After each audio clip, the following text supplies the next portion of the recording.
अस्सलाम वालेकुम दोस्तों, वाला एग्रीकल्चर यूट्यूब चैनल 'ਚ खुश आमदीद कहने जी सारे भरावाਂ ਨੂੰ।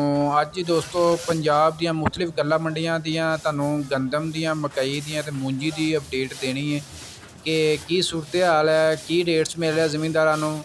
ਸਭ ਤੋਂ ਪਹਿਲਾਂ ਤੁਹਾਨੂੰ ਗੰਦਮ ਦੀ ਅਪਡੇਟ ਦਿੰਦੇ ਆ। ਇਸ ਤੋਂ ਪਹਿਲਾਂ ਜਿਹੜੇ ਦੋਸਤ ਚੈਨਲ 'ਤੇ ਨਵੇਂ ਨੇ ਉਹਨਾਂ ਨੂੰ ਗੁਜ਼ਾਰਿਸ਼ ਹੈ ਕਿ ਚੈਨਲ ਨੂੰ ਲਾਜ਼ਮੀ ਸਬਸਕ੍ਰਾਈਬ ਕਰ ਲੈਣ ਤਾਂ ਕਿ ਐਗਰੀਕਲਚਰ ਦੇ ਮੁਤਲਕ ਹਰ ਕਿਸਮ ਦੀ ਅਪਡੇਟ ਵਗੈਰਾ, ਜਨਾਜ਼ ਦੀ ਰੇਟ ਦੇ ਮੁਤਲਕ ਤੁਹਾਨੂੰ ਅਪਡੇਟ ਵਗੈਰਾ ਮਿਲਦੀ ਰਹੇ।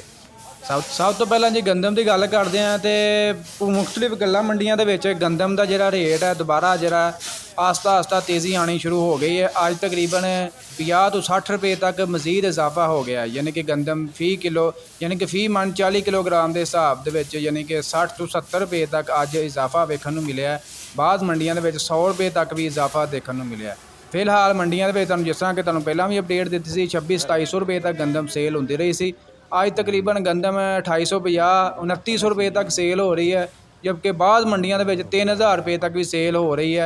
ਇਸ ਤੋਂ ਇਲਾਵਾ ਤੁਹਾਨੂੰ ਪਤਾ ਹੈ ਬਾਰਿਸ਼ਾਂ ਦਾ ਦਿਨ ਹੈਗਾ, ਬਾਰਿਸ਼ਾਂ ਦੀ ਵਜ੍ਹਾ ਤੋਂ ਕਾਫੀ ਜ਼ਿਆਦਾ ਸਟਾਕ ਵਗੈਰਾ ਘੱਟ ਆ ਰਿਹਾ।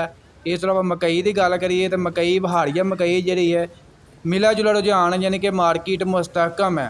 ਅਤੇ ਚੈੱਕ ਕਰੋ ਜੀ ਮੁxtਲਿਫ ਫੀਡ ਮਿੱਲਾਂ ਦੇ ਵਿੱਚ ਮਕਈ ਜਿਹੜੀ ਹੈ ਲੋਡ ਹੋ ਰਹੀ ਹੈ ਔਰ ਮਕਈ ਦਾ ਆਉਣ ਵਾਲੇ ਦਿਨਾਂ ਦੇ ਵਿੱਚ ਮਜ਼ੀਦ ਥੋੜ੍ਹੀ ਜਿਹੀ ਬਿਹਤਰੀ ਇਮਕਾਨ ਦੇ ਨਜ਼ਰ ਆ ਰਹੇ ਨੇ। ਫਿਲਹਾਲ ਜਿਹੜਾ ਮਕਈ ਦਾ ਰੇਟ ਚੱਲ ਰਿਹਾ 1550 ਰੁਪਏ ਤੋਂ ਲੈ ਕੇ 2050 ਰੁਪਏ ਤੱਕ।